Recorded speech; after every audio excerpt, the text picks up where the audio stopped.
أهلا بيكم في حلقة جديدة من قصة بطلنا جين كون. لو شفت الحلقات اللي فاتت هتلاقي الحلقة الجديدة في الدقيقة اللي هتظهر دلوقتي قدامك على الشاشة، ودي الناس اللي جابت كلمة السر صح من الحلقة اللي فاتت، وكلمة سر حلقة النهاردة هتكون مخفية أثناء الفيديو. ما تنساش تكتبها في الكومنتات عشان تظهر في الحلقة اللي جاية، وطبعا ما تنساش اللايك والسبسكرايب. أنا حازم ويلا بينا. يلا بينا. تخيل تقضي 10 سنين بتتدرب في الجبل علشان تنتقم من اللي قتلوا أبوك، ولما ترجع أخيرا تكتشف إن العالم اللي تعرفه اختفى. الناس بقت بتحارب بالسحر والمهارات إلا أنت معاك قبضة واحدة بس، لكنها كافية تخلي العالم كله يركع قصادك. ده اللي حصل مع بطلنا جين كون اللي قضى 10 سنين يتدرب من غير توقف، لكن لما رجع اكتشف إن مش العالم بس اللي اتغير، ده كمان الناس اللي قتلوا أبوه بقوا أبطال العالم كله بيحتفل بيهم. فيا ترى هيقدر يحقق انتقامه ولا العالم كله هيقف ضده؟ ده اللي هنعرفه دلوقتي. في الماضي الغير بعيد، حيث تكدست تلال من الجثث وجرت أنهار من الدم، حصلت معركة طاحنة اتعرفت باسم حرب الخير والشر الكبرى، وبوقوع الشيطان السماوي على ايد حاكم القتال خلصت الحرب. لكن اتبقى حاجة واحدة، وهي اللجنة الأسطورية المرعبة اللي سابها حاكم القتال، واللي كان عندها اسم مرعب جدا، والاسم ده هو لجنة البريق اللطيف. دي كانت كلمات معلم فنون القتال وهو بيحكي للأطفال اللي بيدربهم عن الماضي. ووسط اندماج الأطفال مع الحكاية فجأة بيضحكوا كلهم على اسم اللكم الغريب، واللي كان اسم ضعيف من وجهة نظرهم ونظر الكل عموما. فبيقول لهم المعلم: طب ايه رأيكم في لكمة الديك؟ بيضحك الطلاب وبيقولوا له: هو في حاجة اسمها كده أصلا؟ وبعدين هي اسمها هيتغير كل يوم ولا ايه؟ بس في واحد من الطلاب بيبص له وعيونه هتنط من الحماس وبيقول له: اذا هل ورثت اللكمة الأسطورية دي يا معلمي؟ وبيرد المعلم بنفس الحماس: ايوه طبعا، ولو واظبتوا على التدريب بجد هيجي يوم وهتفهموا فيه جوهر اللكمة الأسطورية دي. لكن وسط كل الحماس ده بيظهر الشخص اللي بيعترض ومش بيعجبه الكلام، ايوه اللي هو بطلنا، واللي كان الولد العاق ابن المعلم. وبيقول باستهزاء: كدب طبعا، بل هتقدروا تتقنوا لكمة البريق اللطيف وبس، ده لو كان اسمها كده بجد اصلا. بس ابوه بيكمل وهو بيضم قبضته بنفس الحماس ولا كأنه سمع حاجة، وبيقول: وساعتها القبضة دي هتبقى منيعة ولا تقهر. فبيقول له ابنه العاق: ازاي لكمة البريق اللطيف هتخليك لا تقهر لوحدها يا والدي؟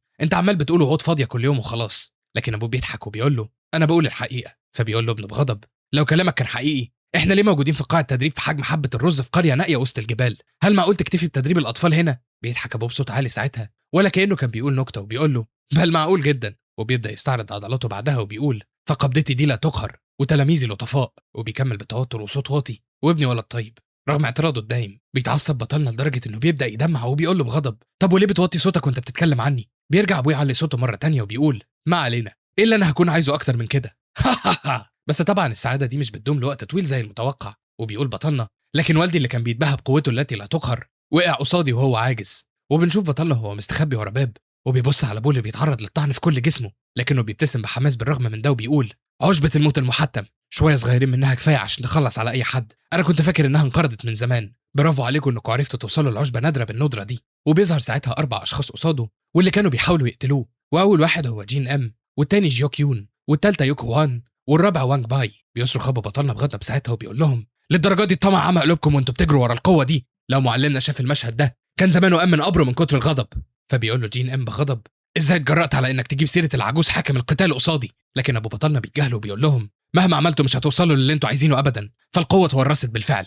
بيقول له جين ام بغضب: انت بتقول ايه يا معتوه؟ بيبدأ ابو بطلنا ياخد وضعية القتال ساعتها، وبينده بطلنا عليه من ورا الباب وهو بيعيط. فبيقول له ابوه: انا اسف لاني ظهرت بالموقف الضعيف ده قصادك لحد النهاية، لكن راقب دلوقتي كل نفس بتنفسه وكل حركة بعملها، بل كل شعر في جسمي، احفرهم كلهم في ذاكرتك، فدي هي تعاليمي الأخيرة ليك. وبيفعل ساعتها قوة اللكمة الأسطورية وبيستعد للهجوم على زمايله ال4 الغدارين. فبيبص جين ام على ال3 اللي معاه وبيقول لهم: اتحركوا كلكم في الاتجاه ده. وبيصرخ في ابو البطل بعدها وهو بيقول له: سلمهاني، سلمني القوة المطلقة دي. لكن ابو بطلنا بيهجم عليهم هجوم بيرج الجبل اللي كانوا عليه. وبيخرج بعدها بطلنا من الأوضة اللي كان مستخبي فيها وهو بيعيط، وبينده على ابوه اللي قاعد على الأرض باستسلام. فبيقول له ابوه بابتسامة وداع: يمكن يكون كلامي عن القوة التي لا تقهر كان مجرد كلام فاضي زي ما انت قلت. بيروح بطلنا يحضنه وهو بيعيط وبيقول له: كفاية كفاية يا بابا أرجوك، بلاش تتكلم. لكن ابوه بيبتسم بفخر وهو بيبص وراه على المكان اللي اتدمر من هجومه وبيقول له: ومع ذلك هل شفت؟ دي هي لكمتي، لكمة لا تقهر. وبيخرج كتاب من بين هدومه بعدها وبيكمل: والاسم الحقيقي للكمة دي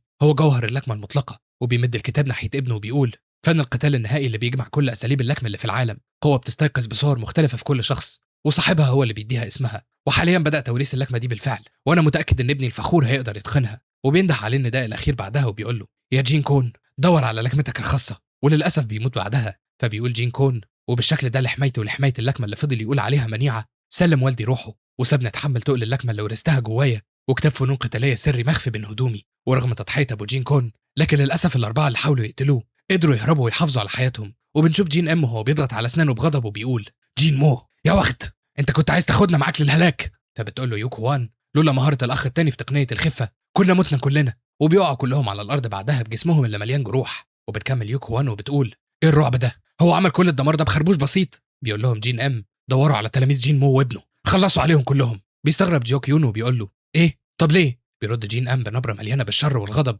علشان نخلص على كل جذوره، فمجرد ما الشجره تتقطع لازم نشيل جذورها كمان. لكن جين كون بياخد كتاب المهاره اللي ابوه اداهوله وبيهرب بسرعه لاعماق الجبال، وبيعتزل العالم كله لمده 10 سنين. والشيء الوحيد اللي كان بيغذيه علشان يكمل هو الكتاب السري ونار الانتقام. وكان بيتدرب على اللكمه المستقيمه بجنان من غير توقف. وفي النهايه وفي سن ال20 أدرك أخيرا بشكل مبهم حقيقة لكمته الخاصة. فبيقول جين كون وهو بيبتسم بثقة وحماس: جه الوقت يا والدي، جه وقت الانتقام. وبالشكل ده بعد عقد كامل من الزمن رجع بطلنا العالم البشر سعيا للانتقام. لكن وهو في طريقه للرجوع للقرية شاف حاجة غريبة. فجأة ظهر قصاده بنتين وشخص لابس درع حديدي غريب. وبتتكلم واحدة من البنات مع زميلتها وبتقول: ثواني، ايه اللي حصل في مقابلة النقابة الخاصة بيكي؟ بترد زميلتها: قالوا انهم مش هيقبلوا غير من الفئة به فيما فوق. وبيضحك الشخص المدرع وبيقول لها: مش قلت لك انضم لنقابتنا؟ فبيبص جين كون عليهم بتوتر شديد وبيقول: ايه ده؟ بيعدي الفريق من جنبه وهو واقف مكانه ثابت من الصدمه. لكنه بيلف يبص عليهم بعدها وبيقول: ماشي، هو عدى 10 سنين وكل حاجه، بس معقول تكون دي الهدوم اللي الشباب بيفضلوها الايام دي؟ لكنه بيبتسم بخبث بعدها وبيقول: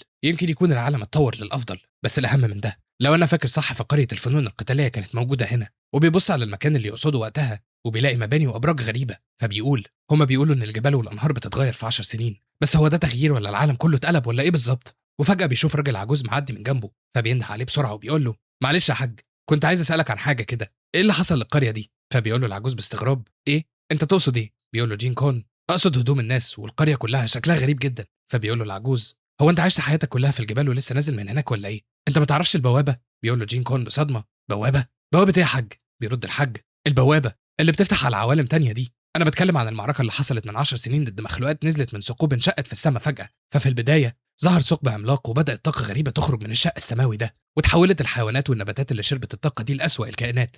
اما دلوقتي فالكائنات اللي استمدت حياتها من البوابه وظهرت لنا بقت معروفه باسم الوحوش اللي بتخرج من البوابه. وظهر بعدها غرباء من عوالم تانية معروفين باسم الصيادين، وبداوا في شن هجمات عشوائيه مش بترحم، لدرجه ان قوتهم زادت لحد ما خلت صياد من الفئه جيم قادر على سحق صفوه محاربين زي اوراق الشجر. والنتيجه اللي ده اتقتل اكتر من 80% من الفنون القتاليه في الحرب دي. ولما الكل استسلموا لليأس وافتكروا ان الهزيمه محتومه ظهر الابطال، واللي كانوا تلاميذ حاكم القتال المعروفين بالملوك الاربعه السماويين، وبرزوا في اللحظه الحرجه لانقاذ الموقف، وبداوا في صد هجمات الصيادين وايقافهم. ومجرد ما ده حصل بدأ مقاتلين الفنون القتاليه في الاستيقاظ كصيادين بدورهم. ولما اجتمع المستيقظين ومحاربين الفنون القتاليه تحت رايه الملوك الاربعه اقترح زعيم الصيادين معاهده سلام. وبالشكل ده الحرب خلصت. وفوق ده بعد نهايه الحرب وبدايه التبادل الثقافي بدأ عصر المهارات اللي تتفوق على الفنون القتاليه في المرونه والسهوله. بمعنى تاني بزغ فجر عصر جديد للفنون القتاليه. بس هو انت نزلت من الجبل فعلا؟ لكن جين كون مش بيستوعب كلامه من الصدمه وبيقول له: عالم تاني؟ لا، بل الاهم من ده تلاميذ حاكم القتال. فبيزهق العجوز منه ساعتها وبيقول له: اللعنه،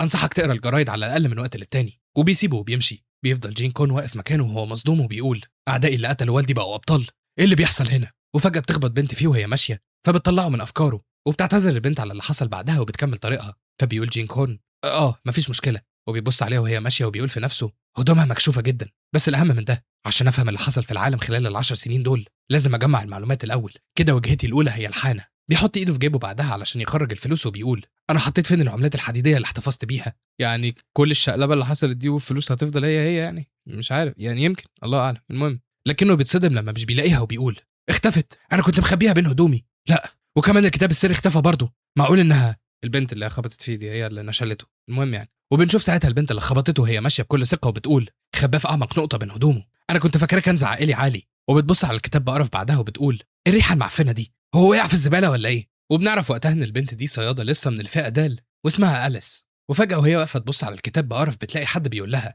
ايه الوقاحه دي؟ بقى بتهيني ممتلكات غيرك بكل بجاحه. بس ان هي سرقتها عادي يعني. بتتخض أليس وقتها وبيكمل جين كون وبيقول لها: الكتاب ده اغلى عندي من حياتي نفسها. فبتبص أليس عليه وبتقول بصدمه: ازاي؟ بيقول لها جين كون: تقصدي ايه بازاي؟ انا مشيت ورا حالتك ببساطه. وبيقول بصوت واطي بعدها: انها تقول عليا متسول قذر دي اهانه قاسيه جدا. وفجاه في نفس اللحظه أليس بتقول: يا متسول، اقصد يا انت، ايه هي مهنتك؟ هل معقول انك ساحر اسود شرير؟ بيقول لها جين كون بعدم فهم: ساحر اسود؟ ايه ده كمان؟ انا مش عارف انت بتقولي ايه، سلميني حاجتي وخلاص. فبتتعصب أليس وبتقول له: الطمع ده هيكون السبب في هلاكك، اللي بيطمع في القليل بيخسر الكتير. يا بنتي ما هو بتاع يعني ايه؟ المهم فبينزل جين كون قصادها وبيقول لها العين بتطمع في اللي بتشوفه، لكن مهما كان نفسك فيه فانت ما ينفعش تسرقيه من غيرك. بتتعصب أليس اكتر وقتها وبتقول في نفسها قدرة المتسول ده في التجسس على المهنة بتاعتي بالسهولة دي معناها ان تصنيفه اعلى مني بمراحل. طب خلاص بما ان الموضوع بالشكل ده، وبتبدا تمثل عليه وقتها وبتقول له انا اسفه يا سيدي الفارس، انا بعتذر عن الازعاج اللي سببته لك، انا هرجع لك حاجتك، انا عارفه اني هكون بجحة بالشكل ده بس ممكن تسلفني شويه قطع ذهبيه. بيقول لها جين كون بسذاجه وعدم فهم وايه هي القطع الذهبيه. فبتتعصب أليس لكن بتحاول تحافظ على اعصابها علشان تمثلها ما يبصش وبتقول له الفلوس الفلوس، انت مش عارف ايه هي الفلوس؟ بيقول لها جين كون بنفس السذاجه انا مش معايا غير شويه عملات حديديه. وبترد أليس مش مهم ده هيكون كويس، ارجوك ساعدني ولو باي حاجه قليله. وبتقع على الارض بعدها وهي بتعيط وبتقول له في الحقيقه والدي مات وما تبقاش لاقي غير اختي الكبيره لكنها مصابه بمرض خطير، ولو ما عرفتش تجمع ثمن الدواء النهارده وضعها هيبقى اسوأ بدرجه كبيره، وعشان كده فانا عملت الذنب ده. وبرغم المسلسل المبتذل ده الا ان جين كون بيصدقها فعلا وبيقول لها وهو متاثر مرض اختك. فبتلف أليس وشها علشان تكتم الضحكه ساعتها وبتقول له ايوه، وبتقول في نفسها حلو ده صدق الكذبه بتاعتي، خطه المسكنه والعياط، لا اقصد خدعه الفاتنه. وبتكمل تمثيله ومسكنه وبتقول له في الحقيقه الوباء انتشر في القريه من فتره ومفيش حد قدر يوصل لعلاج لحد ما ظهر المعالج اللي عنده الترياق الشافي. في البدايه كان بياخد مبلغ بسيط من الذهب مقابل العلاج، لكن مجرد ما الناس عرفته وبقوا يقولوا بدا يرفع اسعاره بشكل مبالغ فيه، ودلوقتي بيطلب من العاجزين عن الدفع انهم يدفعوا بالشغل عنده. ونتيجه للظروف القاسيه دي كنت مضطر اعمل حاجات غلط، هل ممكن تساعدني المره دي بس؟ بيقول لها جين كون بس مش من الافضل انك تسددي الدين بالشغل عند المعالج ده بدل ما تعملي حاجات غلط؟ بتقول له أليس انا بنت شابه وجذابه، مين عارف هو ممكن يعمل فيا ايه؟ وبتستمر في العياط بعدها لكن جين كون بيفضل ساكت شويه وفجاه بيقول لها بحماس ماشي دي صدفه كويسه، انا عندي حاجه محتاجه اتاكد منها اصلا، بما ان حالتك صعبه فانا هتكفل بالموضوع، فزي ما بيقولوا المحن بتولد المنح. بتقول له أليس باستغراب نعم، اقصد ان كل اللي طلبته هو انك تسلفني شويه ذهب. لكن جين كون بيقول لها خديني للشخص المعروف بالمعالج ده فورا. وبعد شويه بيوصلوا قصاد مبنى فبيقول لها هو ده المكان؟ انا مش شامم ريحه اي اعشاب طبيه خالص، بل في ريحه هاله مشؤومه خارجه منه. لكنه بيكمل طريقه وبيتجاهل كل المؤشرات وبيقول ماشي خلينا نشوف وش الطبيب العظيم اللي بيقولوا عليه ده. وفجاه واول ما بيفتح باب المبنى بيلاقي مجموعه اشخاص شكلهم اشبه بالمجرمين بيبصوا له بطريقه مخيفه. فبيبتسم جين كون بسذاجه وبيقول احنا جينا علشان نقابل الطبيب، لكن شكلكم مش بيقولوا انكم اطباء، من الواضح كده اني غلطت في العنوان، استاذن انا. لكن أليس بتديله رجل في ظهره بتوقعه على وشه في نفس اللحظه وبتقول له انت اللي جبت ده لنفسك، لو كنت سلفتني الفلوس بس ما كانش كل ده حصل، دي نقابه وميد الظل صاحبه السمعه السيئه في السوق السوداء، والنقابه دي مختلفه عني تماما بما اني صياده حديثه الاستيقاظ، فالمكان هنا مليان بصيادين من الفئه جيم. بتتكلم بعدها مع اعضاء النقابه وبتقول انا عارفه انه ما يصحش اقول الكلام ده في وش اللي هيتباع، لكن اتمنى انكم تقدموا سعر كريم يا ساده نقابه وميد الظل. فبيبتسم اعضاء النقابه بشر وبيقول واحد منهم اوه بصوا لبنيته، من الواضح ان في طلب عليه. وبيقول واحد تاني ده اكيد هيعجب اصحاب الاذواق الخاصه. وبيبصوا له وبيضحكوا بعدها وبيقولوا من شكله المتبهدل يبان انه متسول ما عندوش اهل، ده صيد مثالي خلينا نبيعه لتجار العبيد. لكن جين كون بيقوم يقف وهو بيضحك بحماس وقتها، فبيستغرب اعضاء النقابه وبيقول له واحد منهم ايه اللي بيضحك، هو انت اتجننت ولا ايه؟ فبيقول له جين كون انا كده قلبي اطمن، فانا حسيت بالقلق عن مدى تغير العالم ده، بس دلوقتي انا حاسس بسعاده ملهاش مثيل وانا شايف ان الحساله ما اتغيرتش ابدا. بيمسك واحد من اعضاء النقابه عصايته المدببه بغضب ساعتها وبيقول له ازاي تجرؤ على التمادي بالشكل ده يا حته عبد هيتباع قريب؟ فبياخد جين كون وضعيه القتال ساعتها وبيقول لهم معاكم انتوا ممكن اجرب لكمتي الاسطوريه من غير ما احس بالندم. وبيفعل قوه قبضته بعدها فعلا لدرجه ان المبنى بيتدمر ساعتها، وبيقف كل الموجودين في صدمه وبيقولوا هو ده كان ايه اللي حصل بالظبط؟ ايه اللي احنا شفناه ده؟ بس ثانيه واحده، هو مين اللي وقع على الارض ده البطل. بيقف اعضاء النقابه يبصوا عليه وهم مش فاهمين اللي حصل، بس فجاه بيقول واحد منهم ايوه انا عرفت ايه دي مهاره زعيم النقابه. فبيبص له زعيم النقابه شخصيا باستغراب، وبالمناسبه الزعيم هو الشخص اللي كان ماسك العصايه المدببه وبيستعد للهجوم على جين كون. المهم بيكمل الشخص اللي بيتكلم وبيقول دي كانت ضربه خاطفه وقويه جدا، كل اللي شفته هو انك رفعت عصايتك وبس يا سيدي. فبيقول له زعيم النقابه ها بس ده كل اللي انا عملته فعلا، ثواني هو انت شفتني وانا بحركها بجد؟ بيرد الشخص التاني مش معقول، انت اتدربت كتير جدا لدرجه انك ما خدتش بالك انك حركتها اصلا، ده اللي توقعته بالظبط من زعيم النقابه. فبيستغل زعيم النقابه اللقطه وبيقول وهو بيضحك ها معقول الموضوع يكون بالشكل ده؟ يا ربي من الواضح كده ان ما ينفعش استخدم مهاراتي بتهور بالشكل ده بعد كده، فكده المباني مش هتصمد قصادها. وفي الوقت ده كان جين كون واقع على الارض وبيقول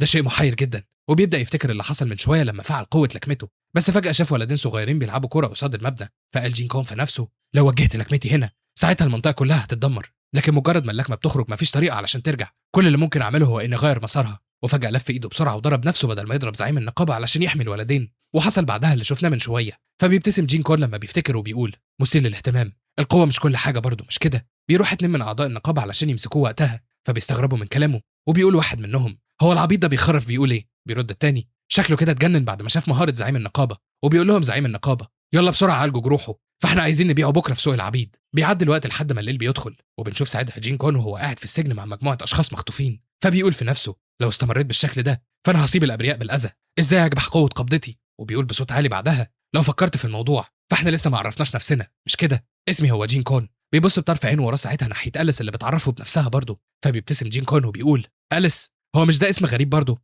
بياخد بعدها كره الرز اللي أليس بترميها جنبه وبيبدا ياكلها وهو بيقول بس هي مش كره الرز دي تمن قليل مقابل بيعي، المفروض كنت تديني شويه لحمه مسلوقه على الاقل، كرمك صغير بنفس صغر اسمك الغريب. بتحط أليس ايدها على راسها وبتقول له ده مش وقت اعتراض على الاكل، هو انت مش مستوعب حقيقه اللي بيحصل؟ وبتكمل بانفعال هو انت مش حاسس بالغضب حتى؟ انا خدعتك. بيقول لها جين كون اذا هل الموضوع خلص؟ بتسكت أليس شويه وبتقول له بعدها على فكره انا محتاجه الفلوس بجد، فاختي تعبانه فعلا وعشان كده جيت اقول لك اني مش حاسه بالاسف ابدا، فكل الناس في العالم ده بيقولوا ان اللي بيتخدع هو الغبي. بيقول لها جين كون انا كنت فاكر ان كل حاجه اتغيرت، لكن في حاجات بتفضل على حالها. بتستغرب أليس وبيكمل جين كون على اي حال انا هقدر اساعد في علاج اختك بالشكل ده مش كده؟ بتقول له أليس باستغراب ايه؟ وبيكمل جين كون اذا ده كفايه، مفيش داعي لانك تحسي بالاسف، فانا اللي عرضت المساعده الاول وبكده اتاكدت من شفاء اختك، فما فيش حاجه بتخليكي تحس بالندم اكتر من الفشل في حمايه العيله. بتقول له أليس بغضب وهي بتخفي دموعها مين بيهتم بغيره هنا يا صعلوك يا غبي؟ فبيقول لها جين كون ده كلام قاسي في حق شخص بيمدلك ايد العون على فكره. وبيبص عليها وهي بتمسح دموعها بعدها وبيقول لها لو كنت حاسه بالذنب يبقى اعملي لي معروف واحد،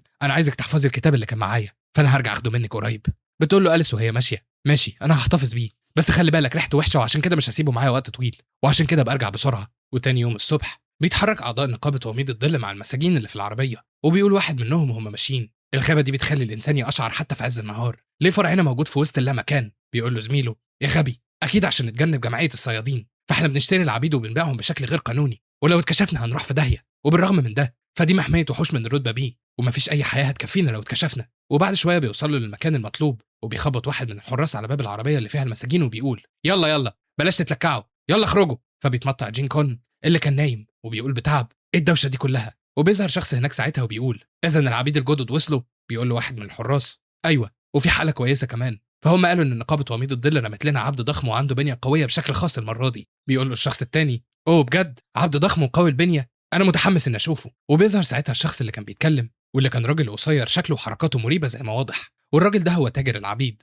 بيروح الحارس عشان يخرج جين كون وباقي المساجين من العربيه، وبيصرخ بعدها تاجر العبيد في العمال وبيقول انا هكسر اطراف اي شخص هيتكاسل، اكلهم كويس احنا مش عايزينهم ينهاروا في المزاد. وبالفعل بياكل جين كون فراخ لحد ما بيشبع، وبيطلب تاجر العبيد من العمال انهم يغسلوا شعرهم بعنايه بعدها وبيقول مفيش حاجه بتسد شهيه المشتري اكتر من الشعر الدهني، لكن الريحه الوحشه اسوأ بكتير، لازم البضاعه تظهر بريحه كويسه. فبيحس جين كون بالراحه والانتعاش بعد ما بيستحمى اخيرا وبيقول بسعاده واخيرا عفنة 10 سنين اتغسلت، يمكن الحياه كعبد مش حاجه وحشه قوي زي ما انا فاكر. فبيرد واحد عليه وبيقول له ليه في شخص على وشك انه يتباع وبيبتسم بالشكل ده؟ بيتفاجئ جين كون لما بيبص عليه وبيقول له ايه ده هو انت؟ وبيكتشف ساعتها ان ده العجوز اللي قابله عند القريه وحكى له اللي حصل من 10 سنين. فبيقول له العجوز بنتقابل مره تانية، هو ده اللي بيسموه بالقدر؟ بيقول له جين كون باستغراب هو مش انت بائع متجول؟ انت عندك كام شغلانه؟ بيناول العجوز فوطه ساعتها وبيقول له دي كانت مجرد مهمه من مهني، انا دلوقتي زي ما انت شايف فانا عامل في الحمام والكل بيندهني بسيب جاب سو. طب يعني ما تجيب حاجه تانية؟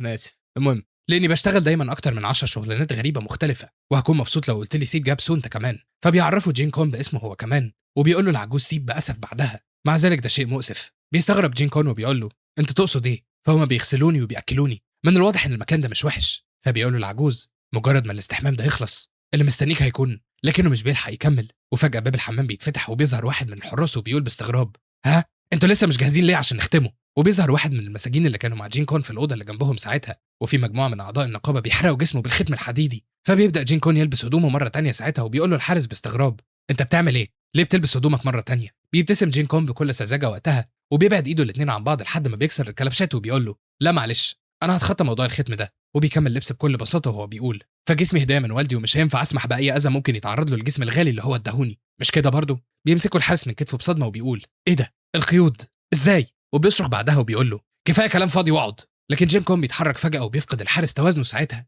فبيحاول يشده من هدومه بعدها علشان يوقفه، لكنه بيعاني ومش بيقدر يوقفه وبيضطر يمشي معاه. بيشاور جين كون للعمال اللي في طريقه وهو ماشي ساعتها وبيقول بابتسامه الوقت كان قصير لكن شكرا على شغلكم وتعبكم، فكل اللي هنا بيجهدوا نفسهم في الشغل. بيحاول الحارس يوقفه بكل قوته وقتها، لكن جين كون بيكمل طريقه وبيجر الحارس وراه وهو ماشي بكل بساطه. فبيتصدم الحارس التاني لما بيشوف اللي بيحصل وبيصرخ بصدمه وبيقول ايه ده امسكوا الوغد ده. بيكمل جين كون ماشي في بيت تاجر العبيد وبيشيل باقي القيود اللي في ايده في الطريق وبيقول بدهشه يا ربي البيت ده ضخم جدا بجد، اولا انا لازم اخرج من هنا. وبيبص على شخصين في طريقه بعدها وبيقول شكلهم زي اللي غسلوا شعري في الحمام من شويه، وعشان كده بيكلمهم وبيقول لهم هل تعرفوا الطريق من هنا بالصدفه؟ بيتصدم الاثنين العمال وبيقول واحد منهم انا عارف الطريق لكن. فبيقطع بطلنا كلامه وبيقول لهم بما اننا رايحين على اي حال خلونا نروح مع بعض. فبيقول له واحد من العمال بصدمه لكن هو ده مش تقيل؟ بيرد جين كون هو ايه اللي تقيل؟ وبيبص وراه ساعتها وبيلاقي طابور كامل من الاشخاص اللي واقعين على الارض وبيحاولوا يشدوه ويوقفوه، لكنه مش بيهتم على اي حال. فبيقول له العامل لا ما تشغلش بالك، الطريق من هنا خلينا نتحرك. وبالفعل بيتحركوا معاه لحد ما بيوصلوا للمدخل الرئيسي. فبيرفع جين كون ايده بحماس وهو بيصرخ وبيقول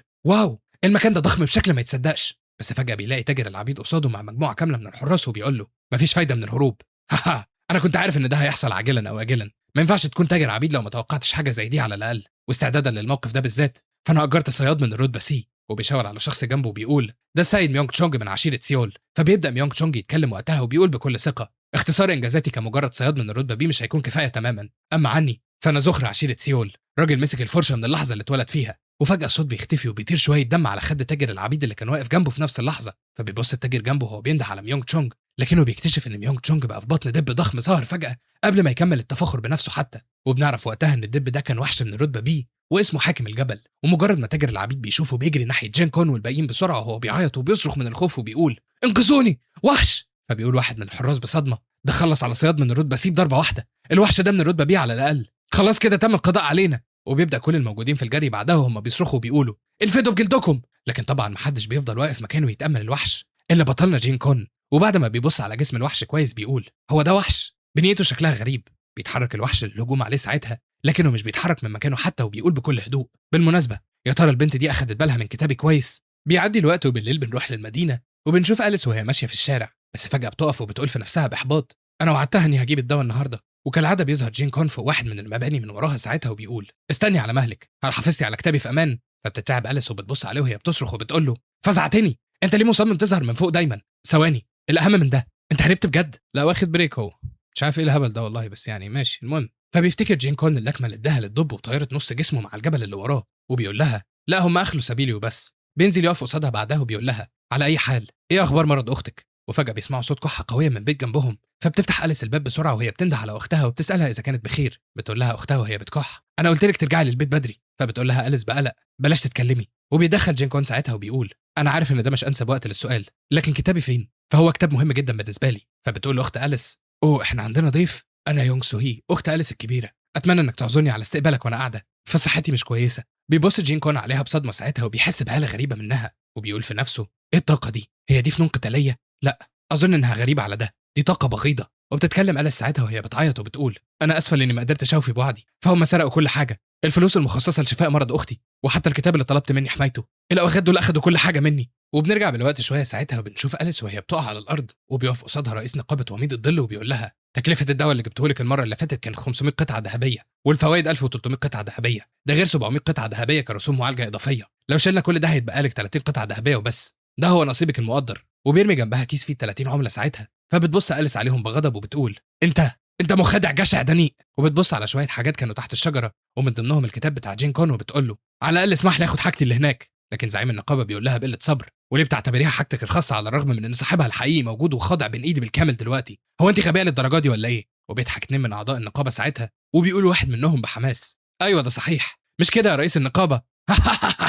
وبيضرب رئيس النقابه أليس في وشها برجله بعدها وبيقول لها انت قلتيها بنفسك للواد العبد التافه يا، وبيظرفها شتيمه. في العالم القاسي ده الشخص اللي بيقع في الفخ وبيتخدع هو الغبي الحقيقي والوحيد، وعشان كده لو مش عايزه تتباعي كعبده انت كمان يبقى غوري من وشي واخرجي من هنا حالا، ولا ايه رايك تبيعي جسمك وتشتغلي معانا بدلا من ده؟ انا هدفع لك ثمن غالي ومجزي جدا مقابل ده. فانا استنتج من طريقه الكلام دي هو شتمها قال لها ايه بس احنا مش هينفع نقول عشان خاطر الفيديو ما يتكنسلش. المهم فبتعيط أليس لما بتفتكر اللي حصل وبتقول لجين كون بحزن انا اسفه انا قطعت وعد باني هرجع لك حاجتك على الاقل. لكن بيفضل جين كون ساكت شويه ساعتها وبيقول لها بعدها هل استوعبتي وفهمتي حقيقه الموضوع دلوقتي؟ حتى لو كان العالم ده بيعتبر اللي بيتخدع هو الغبي البائس فانت لازم تتعلمي كويس الثمن اللي هتدفعيه مقابل الخداع والافتراء على الناس التانية. بيروح يشيل اختها بعدها وبيقول له هو بيبتسم وعشان كده صلحي من سلوكك المقرف ده من اللحظه دي. بتتفاجئ يونغ سو هي لما بيشيلها وبتقول له باحراج على اي حال ايه طبيعه علاقتك باختي بالظبط ايها البطل الشاب؟ فبينقلها جين كون على السرير وبيقول لها زي ما انت شايفه في تاريخ وماضي بيجمعنا. وبيكمل وهو بيبتسم بسعاده غريبه وبيقول وانا بتحمل جزء من المسؤوليه عن فشل اختك في الحصول على الدواء اللازم،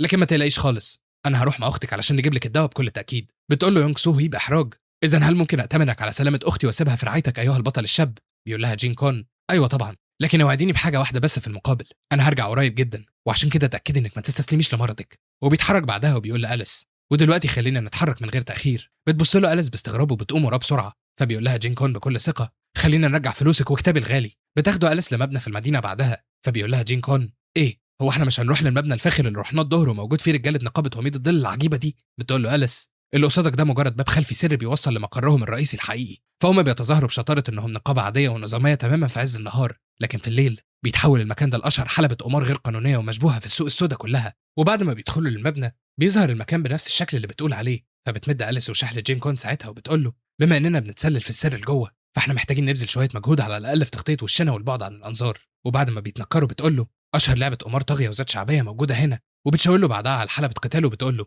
دي هي اللعبه المقصوده بالظبط، نزال الصف على القاتل. بيبص جين كون على المعركه اللي هناك بتوتر وبيقول: هل بيقامروا وبيراهنوا بالفلوس عن طريق ضرب وشوش بعض بجد؟ فبيرد عليه واحد واقف جنبهم وبيقول: ايوه بالظبط، ومفيش مبالغه ابدا لو قلنا ان المكان ده كله بيتم ادارته بالاعتماد بشكل كلي على اللعبه الواحده دي وبس. بيبص جين كون على الشخص اللي اتدخل فجاه وبيقول له: انت مين اصلا؟ فبيظهر العجوز سيب مره تانية وهو ماسك كوبايه فيها مشروب ولابس كاب وسكيرت غريبه من بتوع البنات وبيقول له وهو مبتسم: انا سمعت صوت مألوف وعشان كده جيت اتاكد على طول، كنت عارف ومتاكد انه هيكون انت، اننا نتقابل مره تانية في الظروف دي. بيقول له ان تكرار الصدف 3 مرات ورا بعض بيصنع القدر المحتوم، مش كده؟ وبيقول له بعدها: هل عايز تشرب كاس من العصير البارد؟ فبيقول له جين كون باشمئزاز: لو الموضوع كان كده فعلا فانا كنت هقول ان قدرك بائس تماما ومثير للشفقه. وبيبص لأليس بعدها وبيقول لها باستغراب: انا بسال بس لاني مش عارف حاجه عن الموضوع الغريب ده تماما. هو دلوقتي ما بقاش في اي خط فاصل او حدود واضحه بين هدوم الرجاله والستات في الايام الغريبه دي، لكن أليس شخصيا كانت بتبص على العجوز باشمئزاز ساعتها. فبيشوف جين كون وشها وبيقول لها: لا خلاص مش مهم، انسي الموضوع. بيقول له العجوز بعدها: الحصول على وظيفه ثابته عباره عن شيء مزعج جدا،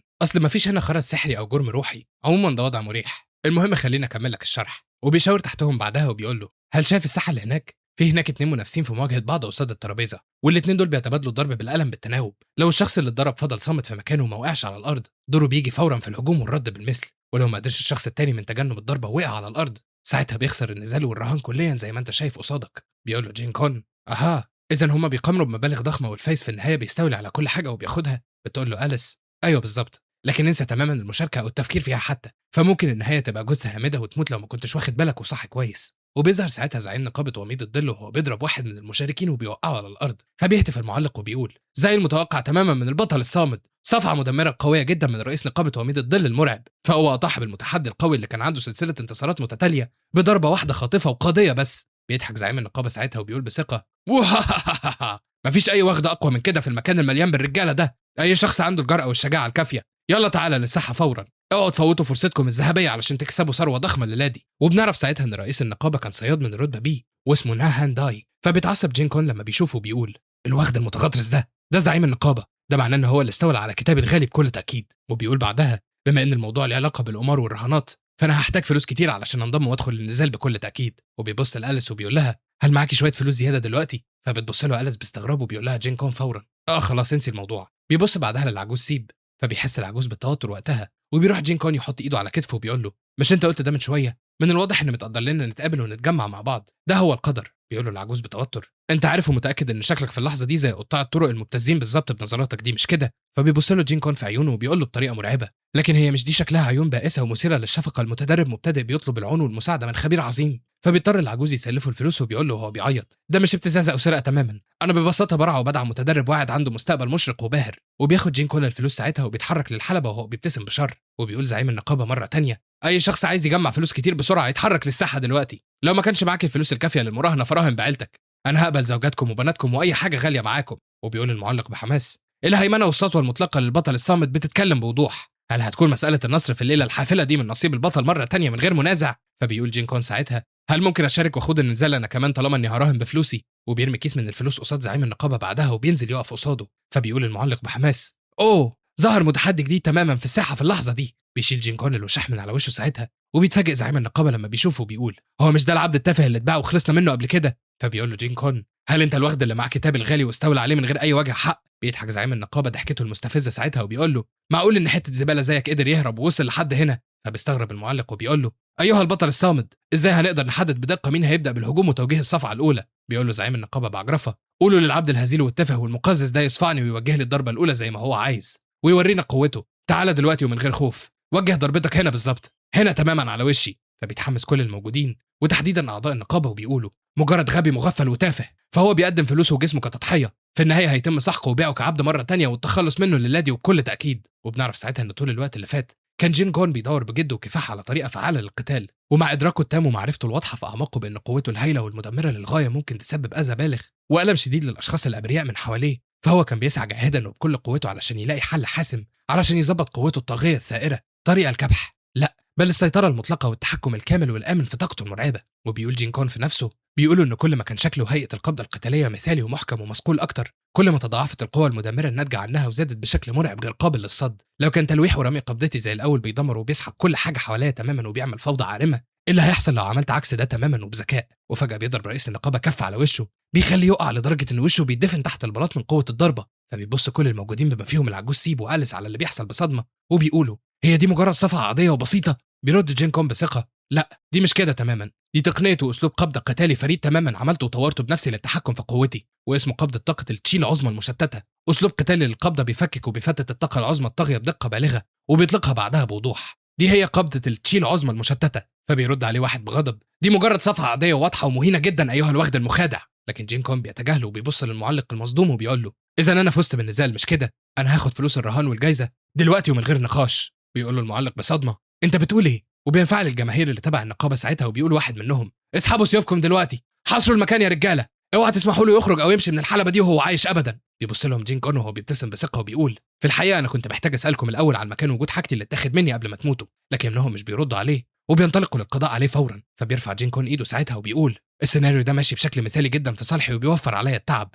وبيبدا يضرب اي شخص بيقرب منه لحد ما بيهزمهم كلهم واحد ورا التاني، وبيوقع شويه منهم على الارض زي زعيمهم وبيطاير شويه كمان في السقف. وبيقول بعدها: بعد استخدام التقنيه دي لعده مرات اضافيه متتاليه بدات اتقن تماما ازاي اتحكم واظبط طاقتي الخارجه عن السيطره. وفي الوقت ده بيجمع العجوز فلوس الرهان والجائزه الكبيره في شنطه، وبتاخد أليس حاجتها كمان وبيروحوا عنده. فبيبص جين كون عليهم وبيقول لأليس: هل اخدتي حاجتي وفلوس الجائزه والرهان كلها زي ما قلت لك؟ بتقول له أليس فورا: ايوه طبعا. وبتقول في نفسها: ده ما كانش بيكذب او بيخدعنا بخصوص قوته تماما، دي ما كانتش كذبه ابدا انه قدر يهرب وينجو وسحق التجار وتاجر العبيد صاحب السمعه الوحشه لوحده. فبيلف جين كون وبيبص لها وبيقول لها: انت بتعملي ايه وانت واقفه مندهشه زي العبيطه بالشكل ده؟ خلينا نتحرك ونمشي من المكان المعفن ده، خلينا نروح نجيب الدواء اللازم علشان اختك. وبعد شويه بيوصلوا للمبنى المطلوب وبيبص جين كون عليه بانبهار وبيقول: واو، المستودع ده ضخم وهايل جدا. فبتقول له أليس: واخيرا شكرا جزيلا بجد من كل قلبي، انا هكون ممتنه وعاجزه عن شكرك بما فيه الكفايه طول حياتي. وبيقول له العجوز: انا كنت مؤمن بيك وبنبل قدراتك طول الوقت من غير ادنى شك، فشعله العداله والاستقامه الحقيقيه لسه عايشه وبتنبض في قلبك الشامخ المخلص.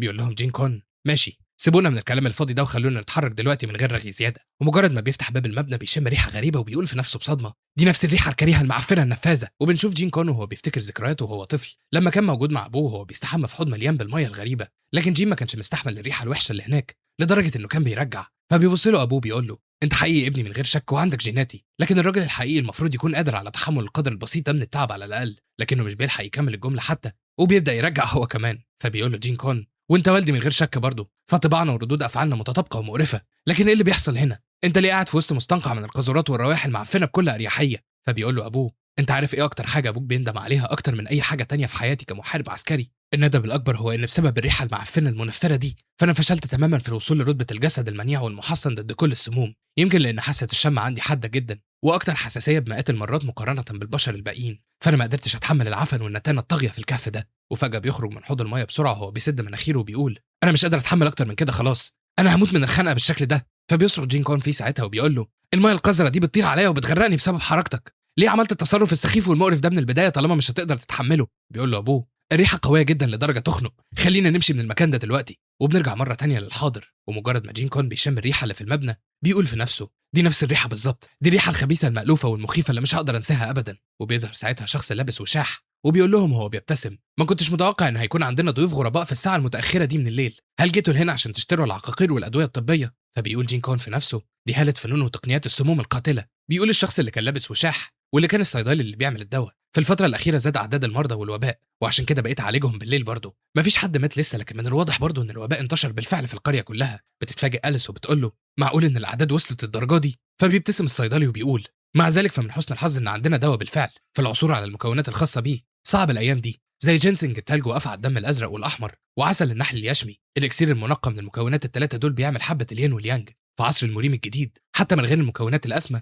فدي نعمه اننا قادرين على صنع الادويه بالمهارات. وبيخرج كيس فيه شويه حبوب وادويه بعدها وبيقول لأليس انا زودت شويه اعشاب لاسترداد الطاقه وعشان كده اختك هتكون في حال افضل قريب. بيبص جين كون على الكيس ساعتها بنظرات غريبه وكانه مش مقتنع. اما أليس فبتحس بالسعاده والراحه اخيرا وبتشكر الدكتور الصيدلي، لكنه بيبتسم وبيقول لها لا شكر على واجب، لكنها لازم تستمر على الدواء ده لحد ما تخف تماما. وبيبدا يتوتر بعدها وبيقول لها حتى لو حست بالالم في مكان تاني. وفجاه بيبص على جين كون اللي كان بيفتح الادراج اللي في المكان بشكل عشوائي وبيقول له الصيدلي انت عايز حاجه تاني ايها البطل الشاب؟ وبتقول له أليس بانفعال استنى على مهلك، انت بتعمل ايه طول الوقت ده؟ بيقول لهم جين لا ابدا، انا كنت باخد بصه كده، اصل في اعشاب كتير مثيره للاهتمام موجوده هنا. فبتبص أليس للصيدلي بسرعه وبتعتذر بقلق، لكنه بيقول لها لا ولا يهمك، بس انا عندي خبر مؤسف، ثمن الدواء هيزيد للاسف. بتتفاجئ أليس وبتقول له نعم. بيقول لها الصيدلي الطلب عليه زاد في الفتره الاخيره وانا يا دوب بحاول اجاري الطلب اللي عليه. بيسيبوه ويمشوا بعد ما بياخدوا الصدمه وبيقولوا له هم ماشيين دلوقتي ممكن تقفل وترجع لبيتك بسلام. بتتحرك أليس مع جين كون والعجوز سيب بعدها، واثناء الطريق بتقول لجين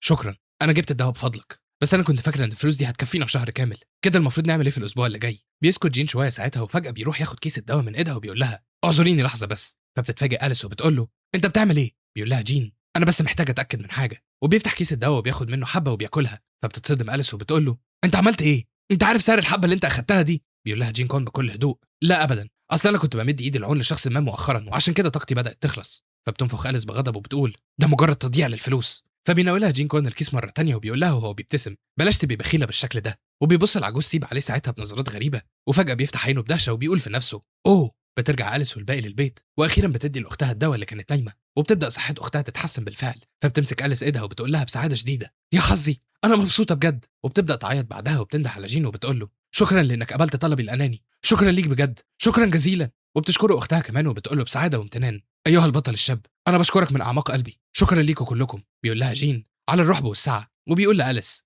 طب كده ممكن تبي تحطي شويه لحمه في كرات الرز المره الجايه. وتاني يوم الصبح بيقعد جين ياكل كرات الرز باللحمه فعلا وبيقول بسعاده شديده طعمه رائع، ده افضل بكتير باللحمه بكل تاكيد. وفجاه بينده العجوز سيب عليه وبيقول له انت بتعمل ايه فوق كده؟ وبنشوف جين وهو قاعد على سطح البيت وبيقول له المشهد هنا بياخد العقل وعشان كده طعم الاكل بيكون احسن بكتير. ايه اخبار أليس دلوقتي؟ بيقول له العجوز سيب هي رايحه في سابع نومه دلوقتي، اظن انها ما نامتش بشكل سليم بقالها كام يوم. وبينط فوق السور بعدها لحد ما بيطلع للسطح جنب جين. فبيقول جين زي ما كنت حاسس انت كمان مقاتل عنده فنون قتاليه ايها الشيخ مش كده؟ بيقول له العجوز سيب مقاتل؟ لا انا مش بعتبر نفسي كده، انا مجرد عجوز فشل في التكيف مع العالم المتغير ده وبتنقل بين 10 مهن غريبه مختلفه، والاهم من ده ان انا شفتك من قبلها لما مسكت الدواء وشفتك وانت بتبدل كيس الدواء اللي اخدته من أليس بكيس تاني، انت اتشلت كيس زيه من الصيدليه مش كده؟ ايدك خفيفه في السرقه. وبيقول له بعدها اذا طعمه كان عامل ازاي لما دقته؟ انت متاكد اصلا انه دواء مزيف؟ فبيخرج جين كيس الدواء اللي كان مع أليس وبيقول السم الزعاف ممكن يكون دواء، ففي اوقات السموم بتختلط مع بعض علشان تبقى دواء مختلف، لكن الدواء ده مختلف فهو مش بيعمل حاجه غير تخفيف الالم، واتضح كمان انه بيسبب الادمان في الحقيقه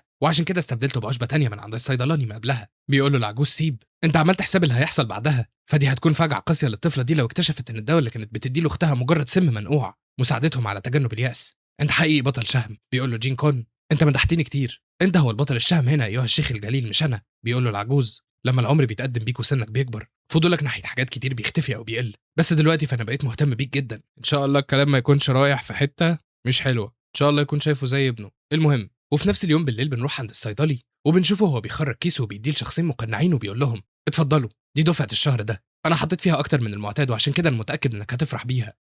بالمناسبه امتى هيتم معالجه تسجيلي في المنظمه؟ بيرد واحد من المقنعين وبيقول له من الواضح ان بيع الدواء علمك ازاي تعرف تاكل بعقل اللي قدامك حلاوه لدرجه انك بتتكلم في المساله الرئيسيه بالطريقه المباشره دي كلها. وبيخرج كيس بعدها وبيديه للصيدلي، فبيقول له الصيدلي شكرا ليك يا سيدي، لكنه بيتفاجئ لما بيفتح الكيس وبيقول له لكن العدد ده شكله ناقص شويه. بيرد عليه واحد من المقنعين لا مش ناقص، في الفتره الاخيره قل توزيع احجار المانا في ارجاء المنظمه كلها، لو كنت عايز تاخد نفس الكميه زي المره اللي فاتت فانت محتاج تحضر ضعف الجزيه، لازم تبين القدر ده من الاخلاص علشان نقدر نعرض عضويتك على المسؤولين الكبار. بيبتسم الصيدلي ساعتها وبيقول له شكرا ليك على النصيحه. فبيقول له المقنع وحاجه كمان سوق العبيد اتعرض مؤخرا لهجوم من شخص ما، الموضوع مش مؤكد لسه لكنه ممكن يكون بيستهدف المنظمه وعشان كده اقفل لسانك والتزم الصمت. وبيكمل بنبره تهديد لو في اي معلومه اتسربت عننا وبيسيبه وبيمشي من غير ما يتكلم حتى. فبينحني الصيدلي وبيقول له حاضر ده مش هيحصل، مع السلامه، خد بالك من طريقك وانت راجع. بيدخل الصيدلي للمحل بتاعه مره تانية بعد ما بيمشوا وبيرمي الكيس اللي اخده منهم بغضب وبيقول بعد كل اللي اخدوه مني ولسه عايزين اكتر، مجرد ما ادخل المنظمه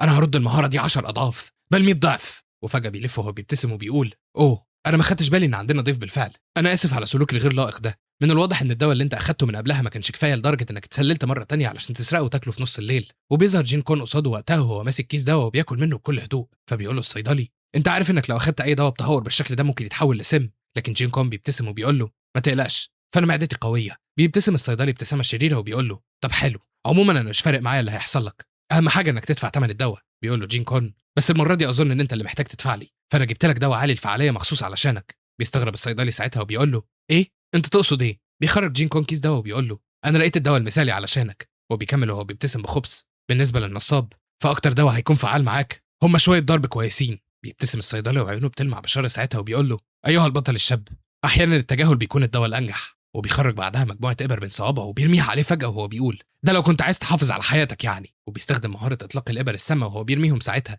فبيبص جين كون على الابر بصدمه وبيقول في نفسه الابر دي مش هتسكت غير لما تصيب هدفها. لكنه بيبدا يتحرك بخفه بعدها وبيجمع الابر واحده ورا الثانيه بين ايده قبل ما يضربوه بلحظات. فبيصرخ الصيدلي بصدمه وبيقول ايه ده مسكهم كلهم بايده العاريه. وفي نفس اللحظه بينطلق جين كون ناحيته كمان وبيضربه ضربه بالطياره لدرجه ان باب المبنى بيتكسر وبيخرج الصيدلي منه وبيقع على الارض. فبيقول في نفسه بصدمه هو ده كان ايه اللي ضربني ده بالظبط؟ وبيحاول يقوم بتعب بعدها وهو بيقول في نفسه هل كان في مقاتل بالقوه دي كلها موجود هنا دايما؟ وبيقول له جين كون بقى بترمي ابر اتعملت لانقاذ الارواح لمجرد القتل. وبيقول في نفسه الابر اللي رماها من شويه دي الطاقه الكامنه اللي وراها كانت ضعيفه، من الواضح ان حركتها كانت شطاره فائقه، هل دي مهاره؟ من الواضح ان دي خدعه متقنه فعلا. وبيبتسم بحماس بعدها وبيقول له اذا انت محتاج تتعلم شويه دروس في الادب. فبيقول له الصيدلي بتعب ايها البطل الشاب هل ممكن اسالك ايه المنظمه اللي انت بتنتمي ليها؟ بيقول له جين كون اختار طريقه علشان تتكلم بيها، اما تتكلم برسميه او شيل الالقاب على جنب، بس عموما فانت مش هتقدر تعمل اي حاجه فيهم بعد لحظات. فبيقول الصيدلي في نفسه حركات خاطفه وملهوش حضور وكمان عنده درايه بالطب،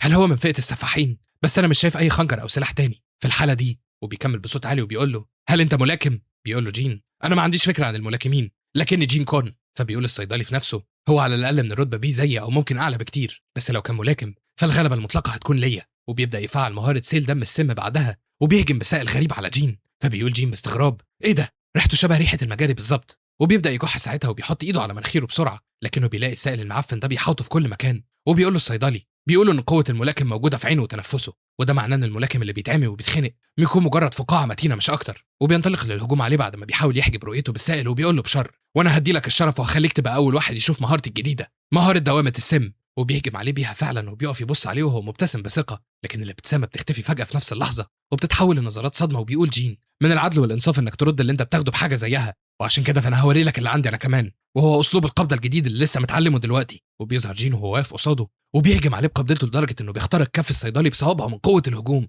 فبيتألم الصيدلي من اللي حصل لدرجه انه مش بيقدر يحرك ايده. وبيقول جين كون ساعتها اللعنه الريحه وحشه بشكل لا يطاق، انا حاسس اني هرجع. فبيبعد الصيدلي عنه بسرعه وبيقول صوابع؟ هل اي سيد قبضه في التاريخ كان عنده مهاره معتمده على الصوابع؟ وبيبدا يعالج جرحه بعدها باستخدام مهاره العلاج الطارئ الخاصه بالصيدلي واللي بترفع من كفاءه الدواء لاقصى حد لالتئام الجروح. وبيرد جين كون عليه ساعتها وبيقول له لا دي مش مهاره، دي تقنيه صوابع من ابتكاري. وبيبدا يرفع صوابعه بعدها وبيقول دي قبضه الصوابع. بيفعل الصيدلي هجوم مره تانية وبيقول له بغضب كفايه رغي وكلام فاضي، انا عمري ما سمعت بمهاره زي دي غير في قصص المانجا. لكن جين كون بيهجم عليه بصوابعه مره تانية اول ما بيقرب ايده منه، والمره دي بيكسر له ايده. فبيسحب الصيدلي ايده بسرعه وهو بيصرخ من الوجع وبيقول له جين انا قلت لك دي مش مهاره، دي قبضه الاصابع. بيقول له الصيدلي بغضب ما انا قلت لك انا عمري في حياتي ما سمعت عن مهاره زي دي. بيضربه جين بصوابعه مره تانية علشان يخليه يعرفها كويس، وبيرفع صوابع ايده الاتنين بعدها وبيقول وهو بيبتسم قبضه الصوابع. فبيقف الصيدلي وهو ماسك ايده المصابه وبيبص له بصدمه لدرجه انه مش عارف يرد عليه. فبيرفع جين كون صوابعه مره تانية وفي اللحظه دي بيبعد الصيدلي بسرعه وهو حاسس بالخوف وبيقول له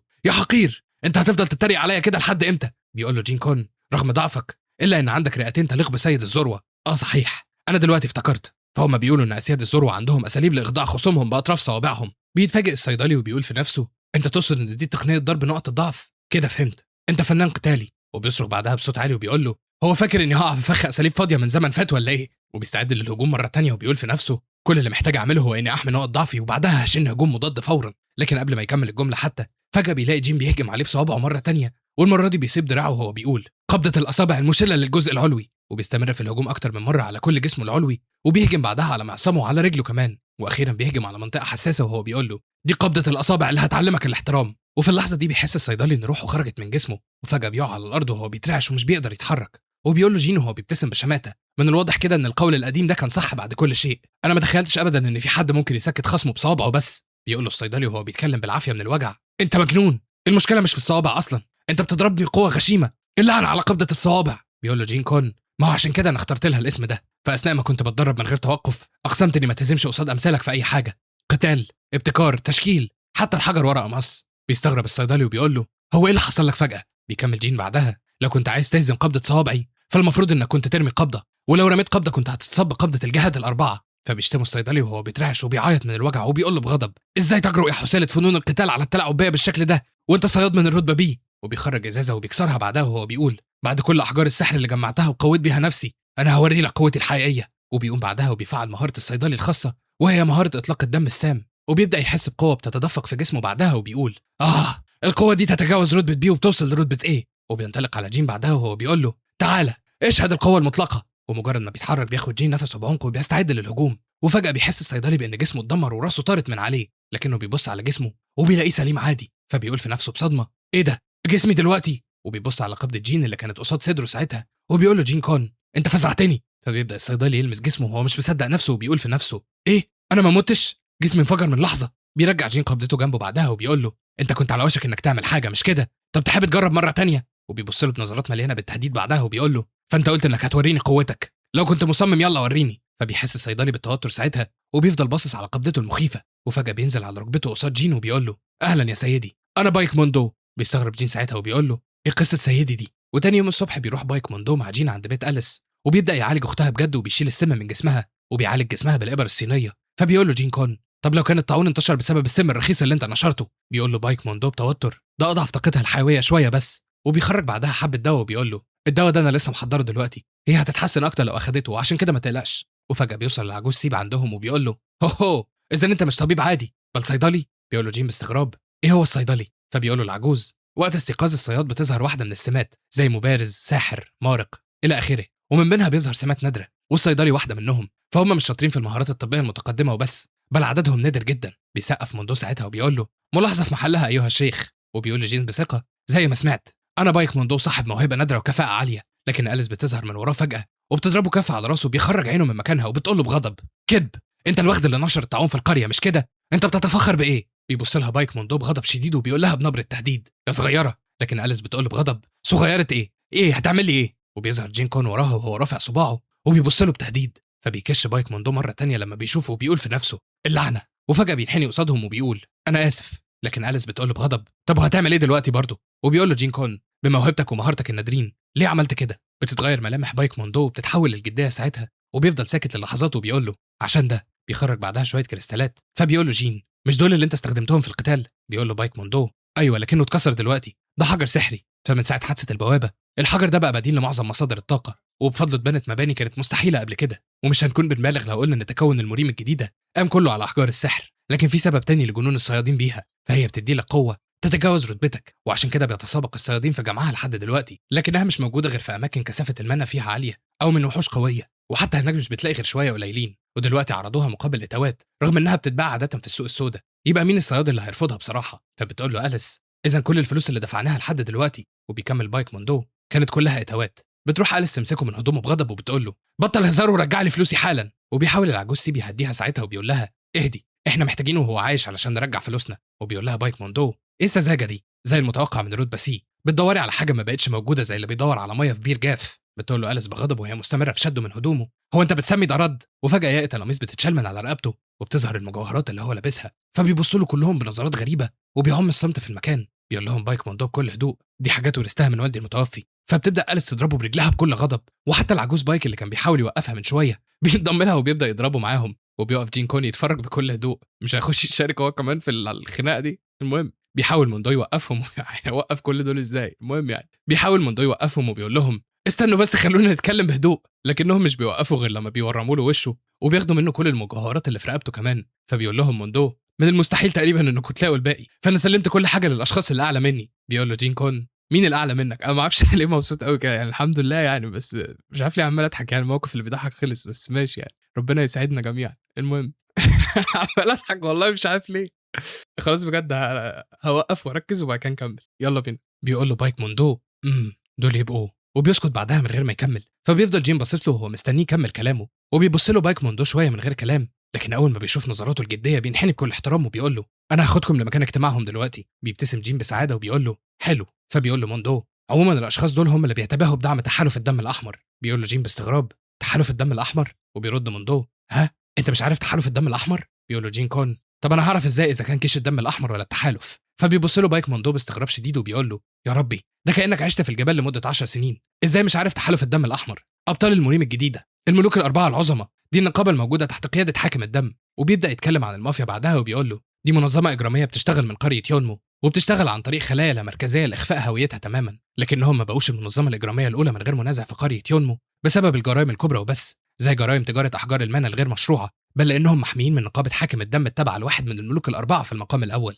وبيقول موندول جين هو انت مش عارف تحالف الدم الاحمر بجد؟ عموما دي مجرد اشاعه متداوله بس مش اكتر، لكن علشان يكون في عصابه راسخه بالشكل ده مش ده معناه ان عندهم ظهر قوي. فبيقول له جين كون ايوه صحيح. وفجاه حالته بتتحول وبيبدا الغضب يسيطر عليه بالكامل وبيقول الملوك السماويين الاربعه بيدعموا المافيا؟ بيبص موندو عليه بصدمه وبيقول في نفسه ايه الهاله المشؤومه دي؟ وبيبص العجوز سيب واليس بصدمه عليه وبيقولوا في نفسهم دي هاله القتل.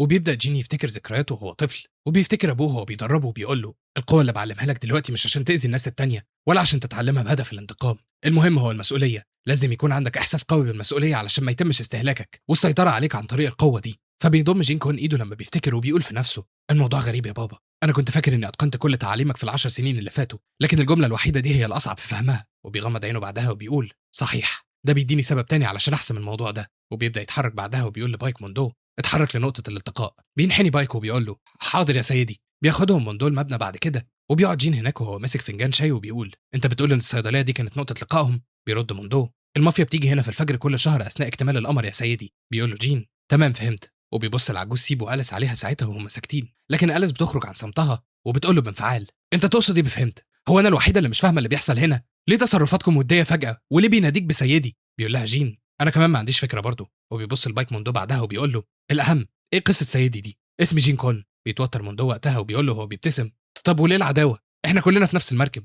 بيقول له جين هل عندك اي معلومات تانية؟ وبيرد بايك موندو بصراحه انا مش عارف حاجه اكتر من كده، باستثناء معلومه مؤكده واحده، اثناء تسليم الجزيه الاخيره كان الاواخد دول غضبانين جدا، من الواضح ان في مجنون داهم سوق تجاره عبيد تحت سيطره المافيا ايا يكن، فهو غالبا مش بينام دلوقتي. بيبتسم جين ساعتها وبيقول من الواضح ان في بطل نبيل تاني زي موجود بره. وبتبص اليس عليه وقتها ومن الواضح انها بتشك في كلامه. فبيقول له موندو على اي حال بما ان في كتير بيحاولوا يحطوا ايدهم على احجار المانا زيي، فالمنظمات التابعه هتتحرك اكيد علشان تكون تحت رضا المافيا وبس، لكن هل ناوي تقاتل المافيا فعلا؟ اقصد انت رايح بعيد كده ليه لدرجه انك ناوي تقاتلهم؟ فبيقول له جين كون لانهم مزعجين، فهم مجموعه من الضعفاء بيتصرفوا كانهم بيمتلكوا البلد بتاعتي. بيقول له بايك موندو باستغراب نعم هو ده سببك الحقيقي؟ فبيقوم جين يقف وبيقول عموما كده احنا لخصنا الموضوع تقريبا، اللي محتاجينه دلوقتي هي المعلومات. وبيبص العجوز سيب بعدها وبيساله اذا يعرف حاجه. بيقول له العجوز انا مش عارف هويات المافيا تحديدا برضه، لكن لو في مكان غريب فانا عندي تخمين كويس، الاسواق السوداء بتجذب دايما مبالغ كبيره من الفلوس. بيقول له جين كون اذا التلميذ المتواضع هيعينك مجانا يا شيخ. بيرد العجوز انا بحس بده في كل مره، لكنك من غير ضمير بجد. بينده جين على موندو بعدها وبيقول له روح هات لي هدوم مطابقه تماما للهدوم اللي افراد المافيا بيلبسوها. وبينده على اليس وبيقول لها خدي الصيدلي وساعدي في علاج المرضى، راقبيه كويس. بتقول له اليس حاضر. اما موندو فبيبص له باستغراب وبيقول له انت ناوي تعمل ايه بالهدوم يا سيدي؟ وبعد كده بنشوف جين كون وهو لابس هدوم المافيا وبيروح لواحد من المباني، فبينحني الحارس وبيقول له اهلا بيك. وبيرفع راسه بعدها باستغراب وبيقول له احنا قدمنا جزيه الشهر ده بالفعل، ايه اللي جابك هنا؟ بيرد جين اللي كان لابس قناع المافيا وبيقول له بنبره تهديد اذا انت عارف انا مين. وبنرجع بالوقت شويه وبنشوف موندو وهو بيقوم بصدمه بعد ما جين جاوب على سؤاله بخصوص الهدوم، وبيقول له انت هتصدهم بنفسك؟ انا عارف انك قوي يا سيدي لكنهم بيشتغلوا بخلايا لا مركزيه، انا مش هقدر اجزم مين اللي متورط ولا لاي مدى الموضوع معتمد. فبيقول جين في نفسه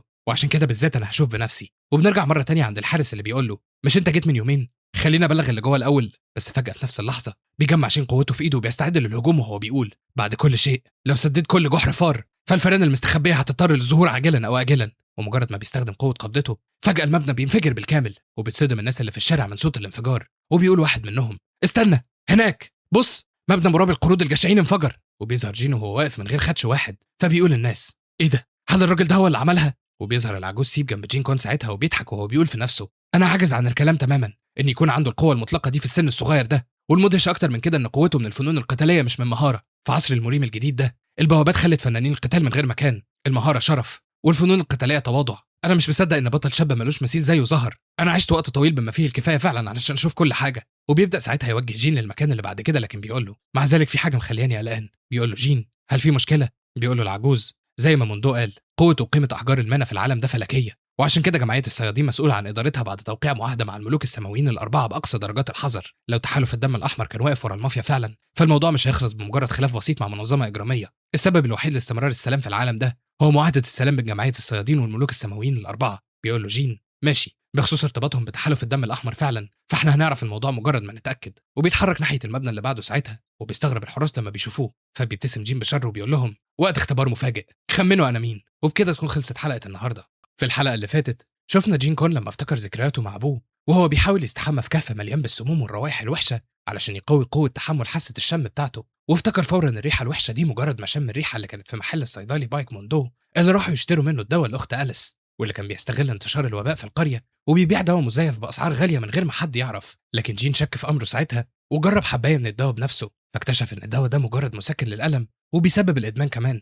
فقرر يستبدله بعشبه تانية مفيده من غير ما أليس تاخد بالها علشان يحميها هي واختها المريضه من الانهيار النفسي. لكن العجوز سيب لاحظ ده وبقى عنده اهتمام اكتر بجين، وتاني يوم بالليل راح جين لمقر الصيدلي علشان يواجهه، فحاول موندو انه يهجم عليه بالابر السامه او السموم القاتله، لكن جين استخدم اسلوب جديد ابتكره ساعتها اسمه قبضه الصوابع، وضربه ضرب مبرح وعلمه الادب حرفيا، لدرجه انه اجبر موندو يخضع له بعد ما شاف قوته المرعبه. واكتشف جين بعدها ان موندو شغال لحساب منظمه اجراميه تابعه للمافيا، وبياخد منهم احجار مانا سحريه مقابل الاتوات اللي بيجمعها من بيع السموم والادويه المزيفه للغلابه والفقراء اللي في القريه. فاخدوا تاني يوم علشان يعالج اخت أليس بجد ويخرج السم من جسمها، لكن لما أليس والعجوز سيب اكتشفوا نصبه ضربوه ضرب مبرح هم كمان واخدوا منه المجوهرات اللي هو لابسها. ده غير ان موندو عرفهم شويه معلومات عن المافيا كمان. واول ما جين عرف انها تابعه لواحده من الملوك الاربعه فجاه الغضب سيطر عليه وقرر يكشف افراد المافيا بنفسه، واتنكر بعدها في هدوم المافيا واقنع العجوز سيب يدله على مقراتهم، وفجر مقر منهم بضربه واحده من قبضته علشان يجبر القاده الكبار على الظهور بنفسهم. وتحرك بعدها المبنى جديد وسأل الحراس اللي هناك بالتحديد ازاي كانوا يعرفوا هو مين. وبتبدأ حلقتنا النهارده وبنشوف الحراس اللي بيتوتروا من سؤال جين، وبيرد واحد منهم وبيقول له هو مش انت واحد من افراد المافيا؟ بيرد جين بنبره خبيثه ايوه بالظبط، وبيفجر المبنى بعدها. بيتحرك بعد كده لنقابه اللصوص وبيفجر المبنى بتاعهم برضه، وبعدها نقابه المهربين، واخيرا 2 من المباني التابعه للمافيا برضه، لدرجه ان الوضع في المدينه بيتغير من اللي عمله. وبنشوف سكان المدينه وهم بيتكلموا مع بعض، وبيقول واحد منهم هي مش اجواء البلد اتغيرت مؤخرا؟ وبترد واحده وبتقول كل ده بفضله. وبنشوف 2 كمان بيتكلموا مع بعض، وبيقول واحد منهم انت عرفت ان عصابه تانية كانت بتخوف الناس اختفت في غمضه عين؟ بيرد التاني بانبهار واو ده بطل بلدنا بجد، فهو بيلبس هدوم سودا وقناع وبيخفي هويته، ده البطل المجهول اللي الناس بدات تقول عليه الضيف الخفي. فبيقول واحد تالت انسوا صيادين الرتبه اس، ده البطل الخفي لعصرنا، وبيبدا يهتف باسمه وبيقول بطل بلدتنا، الضيف الخفي، الضيف الخفي، البطل المقنع. فبيشوف اعضاء المافيا الحقيقيين اللي بيحصل وبيعملوا اجتماع ساعتها، وبيقول رئيسهم 80% من فرعنا الجنوبي تم القضاء عليه، والفرع الشمالي اتدمر بنسبه 70% برضه. فبيقول واحد من الاعضاء حقيقه انهم عارفين مواقع فراعنه وهدومنا معناها ان في احتمال وجود جاسوس في الداخل، والشخص ده يبقى صاحب المركز الثاني في المافيا وكان صياد من الرتبه ايه واسمه سون ووتان. وكلمه سر حلقه النهارده هي سون، ما تنساش تكتبها في الكومنتات. يلا نكمل. وبيبدا باقي الاعضاء في الانفعال على كلام سون وو، وبيقولوا ايوه اكيد في دوده اتسللت للصفوف بتاعتنا، بس في بنت بترد عليهم وبتقول ده مجرد زي موحد، الادعاء بوجود جاسوس لمجرد ده يبان مبالغه كبيره، ولا انتوا مش شايفين كده؟ وفوق كل ده هو مش انت اللي كنت مسؤول عن اداره الفروع دي يا سون وو؟ حقيقه سحق الفروع دي بتثبت ببساطه عدم كفاءتك في ادارتها، مش كده؟ بيتدخل الرئيس ساعتها علشان يوقف الخناقه وبيقول لهم كفايه، من خلال اللي بسمعه فانت مش عارف شكل الشخص حتى ولا نوع المهارات اللي بيستخدمها، بقى مش عارفين تتعاملوا مع حشره واحده بس، اما انتوا مجموعه فاشلين فعلا. بتقول له البنت في الحاله دي هل ممكن نتولى المهمه؟ بيسالها الرئيس اذا كانت واثقه، وبترد البنت انا ممكن اضمن على الاقل اني هكون مختلفه عن واحد ما جمعش ولا معلومه صغيره حتى بعد مهاجمه فروعه. بيتعصب سون وو وبيشتمها ساعتها، وبيقول للرئيس ماشي كويس جدا نان هيانج، اتولي انت الموضوع المره دي. وبيكمل بغضب انا اللي هقطع راسه بايدي، وعشان كده اتاكدوا من انكم تجيبوه وهو على وشك الموت وبس. بتقول له نان هيانج حاضر انا هحط الكلام ده في حساباتي. وبنروح بعد كده عند جين اللي بيقول بكل بساطه في الوقت ده هم غالبا عايزين يقتلوني بشده، فبعد كل شيء الشخص اللي بيتعرض للضرب هو اللي بيكون حاسس بالكره دايما. فبيقول له موندو انت متاكد ان مفيش مشكله من الدوشه دي كلها مهما كانت قوتك يا سيدي؟ عشرات من رتبه بي مجتمعين ممكن يخلصوا على رتبه ايه بسهوله. بيقول له جين بثقه ما تقلقش، حتى لو مئات النمل اتجمعوا ايه فايدتهم قصاد نمر؟ فبيبص موندو عليه وهو مش مصدق نفسه وبيقول الراجل ده مجنون تماما، ده بيقارن رتبه بي بسرب نمل، هو فاكر نفسه واحد من الملوك السماويين الاربعه. وبيتحرك مع جين بعدها المبنى تاني، فبيقول له بالمناسبه ايه اللي جابك للمكان ده؟ بيرد جين احنا مش هينفع نستقبل ضيوف من المستوى المتدني ده في مكان فاخر، مش كده؟ بيقول له موندو. يعني انت بتقول ان المكان ده خرابه تماما، مش كده؟ وبنكتشف ساعتها ان هم رايحين لمقر نقابه وميض الظل، وفي نفس الوقت في مقر النقابه بنشوف الزعيم وهو واقف قصاد رجالته وبيقول له الرجاله بحماس: يا زعيم احنا جاهزين، يوم الحساب جه اخيرا. بيقول لهم الزعيم بغضب: ايوه، الورم اللي كان في وشي من لكمته اختفى اخيرا، انا مش هقع في خدعته مره تانية. وبيفتكر اللي جين عمله معاه ساعتها وبيقول في نفسه: اما انت واخد رخيص، ازاي تجرأ على الغش في قتال الصفع القاتل؟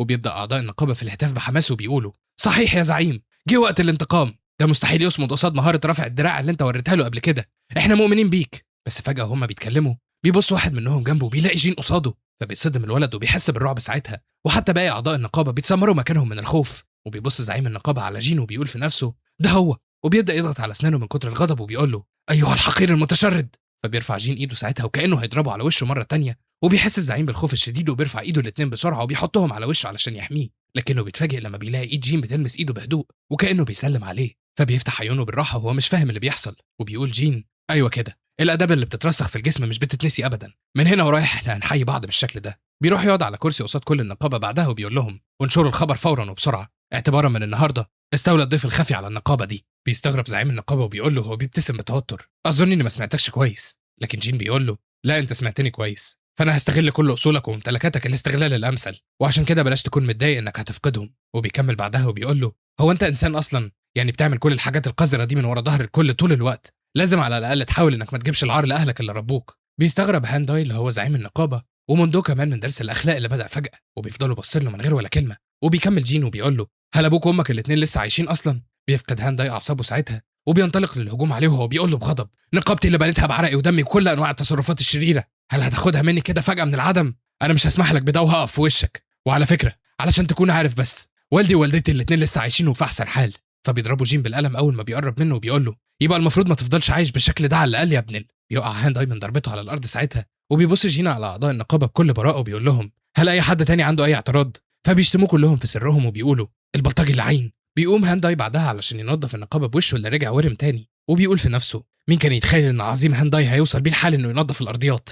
اقسم اني هخليك تدفع ثمن كل ده. وفجاه بينده جين عليه، فبيترعش هانداي من الخوف وبيقول له فورا: ايوه. بيقول له جين كون: امسح بلطف اكتر من كده، عقلك في حاله اضطراب وعشان كده حتى صوت المكنسه عالي. بيقول له هانداي بخوف: حاضر يا سيدي. وبيقول في نفسه بغضب: اللعين الشيطاني ده هو بقى يعرف يقرا الافكار كمان؟ بيتنهد بعدها وبيكمل في نفسه: ازاي شخص زي من الفئه بي انتهى بيه الحال في الوضع ده؟ في المريم الجديده الرتبه هي مقياس القوه، وبدايه من الرتبه بي بيتم اعتبارهم كاقوياء، والمعامله اللي بتحصل عليها بتكون في مستوى مختلف تماما، خصوصا في الاماكن النائيه زي دي. فانا كنت فاكر ان صاحب الرتبه بي ممكن يعيش زي الملك طول حياته، انا القبضه الحديديه هانداي مش هينفع اقع بالشكل ده. لكن جيم بيفكره تاني بوضعه وبيقول له: قلت لك امسح كل زاويه بنظافه، هو انت بتعمل شغلك باستهتار لمجرد انها بقت نقابه شخص تاني دلوقتي؟ بيتعصب هانداي اكتر وبيقول في نفسه: شوفوا مين بيتصرف زي المنظف الصارم، بينما هو اوسخ ندل بينا كلنا. ايه الالفاظ السيئه دي؟ عيب كده. المهم، وبيتكلم موندو مع جين وقتها وبيقول له بانبهار: حتى لو كانت مجرد نقابه في الشوارع الخلفيه، انك تقدر تسيطر عليها بالسرعه دي، انت مذهل فعلا. بيقول له جين: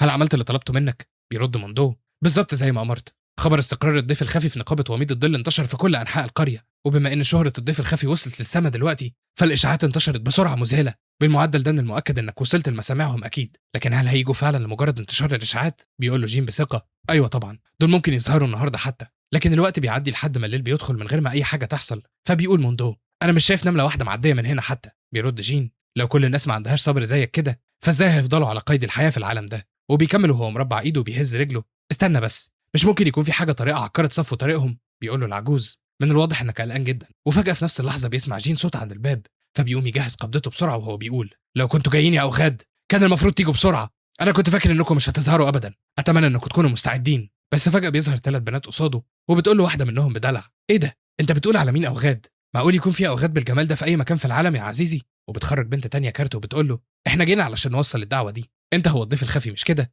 بيقول لهم جين: ايوه ده انا. فبتقول له البنت: احنا جهزنا وليمه البطل يونمو، نتمنى انك تيجي ايها البطل الخفي مع كل اعضاء نقابتك علشان تزور موكي هانجرو. وبتبص الدعوه بعدها وبتديها له، فبيتفاجئ جين ساعتها، ومجرد ما البنات بيمشوا بيمسك الدعوه وهو سرحان وبيضحك زي العبيط. فبتقول له أليس باشمئزاز: دول اخدوا عقله تماما بكل ما تحمله الكلمه من معنى. وبيقول له العجوز: سيب، اكيد ده كان تحفيز قوي. على اي حال دعوه موكي هانجرو.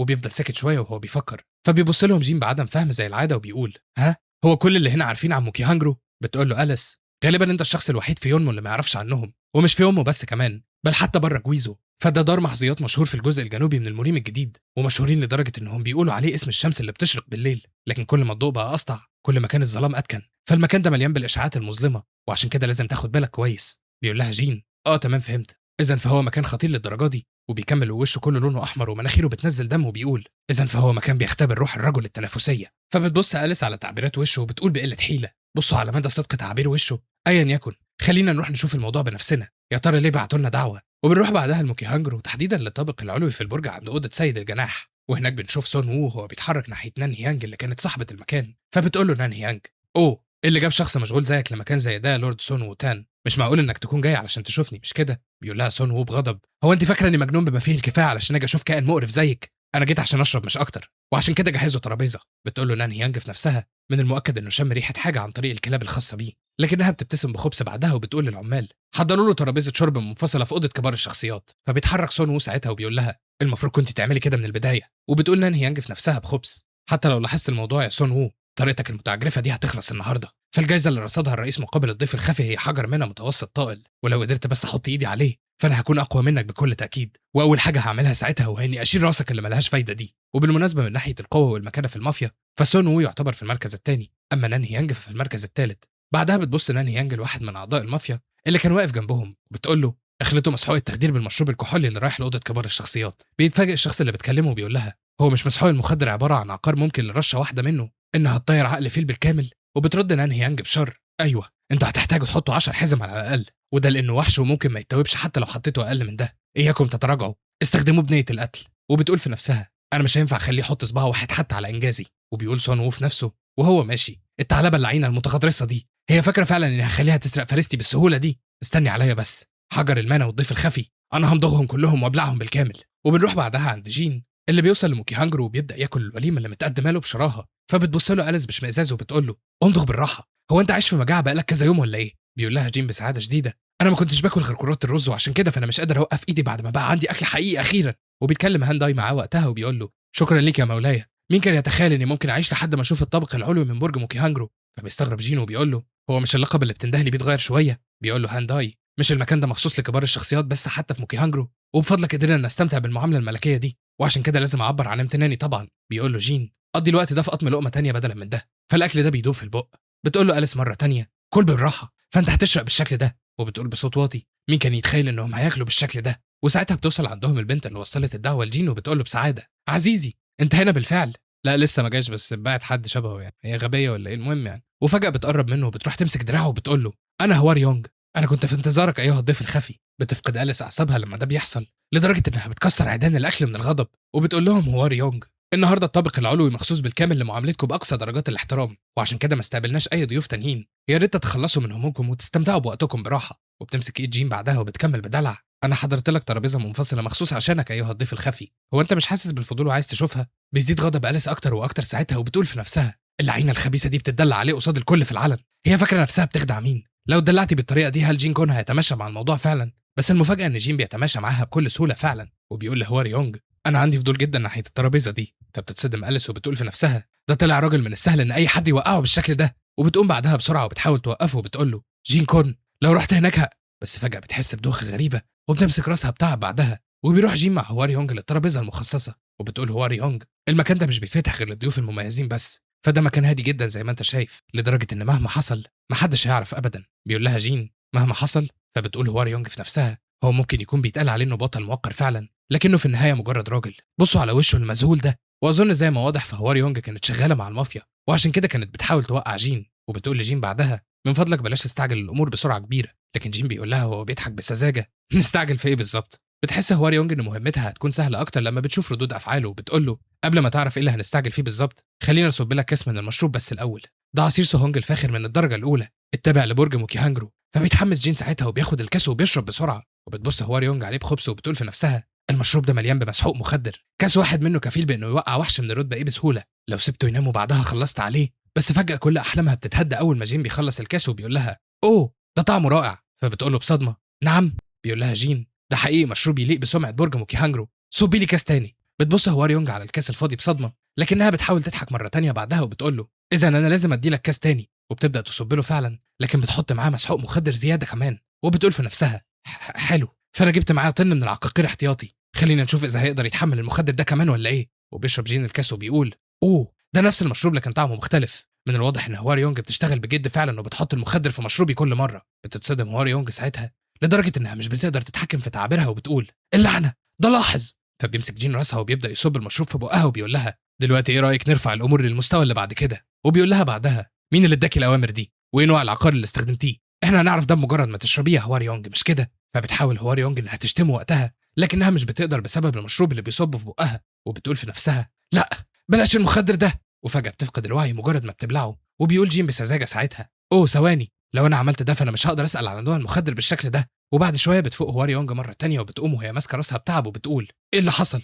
فبيقول لها جين انت صحيتي؟ لا ما لسه نايمه بس بعد حد تاني، انت غبي زيها ماشي. بتتفاجئ هوار يونج ساعتها وبيقول لها جين لو فوتي يبقى تعالي عضي، فالسم بتاعك مش هيشتغل عليا بعد كده وعشان كده بلاش تجربي اي حاجه. بتفتكر هوار يونج اللي حصل قبل ما تفقد الوعي ساعتها وبتقول في نفسها ايوه صحيح بس انا ده كان عارف بالفعل. لكنها بتمسك اعصابها وبتقول له اوعى تفتكر انك فزت بالفعل، فانا سميت زمايلك اللي بره بالفعل وعشان كده لو عايزهم عايشين. لكنها مش بتلحق تكمل الجمله حتى. وفجاه بيوصل موندو واليس عندهم وبيقول له موندو سيدي عمليه ازاله السموم خلصت على خير. وبتقول اليس بتعب هو انا شربت كتير ولا ايه، معدتي بتوجعني. فبتفتح هوار يونج عيونها بصدمه وبيقول جين لموندو وهو بيبتسم اوه انت اتعاملت مع الموضوع ده احسن بكتير مما كنت متوقع. فبتبص هوار يونج عليهم وبتقول بصدمه انت ازاي عملتها. بيبتسم موندو وبيقول لها بثقه لان انا بايك موندو صياد نادر وايد سيدي اليمين. وبيخرج كيس فيه مسحوق بعدها وبيقول له مين كان يتخيل انهم هيحاولوا يفكروا في استخدام السم ده قصاد عيني مباشره، دول تجاوزوا حدودهم تماما. وبيشاور على شويه بنات شغالين في البرج بعدها وبيقول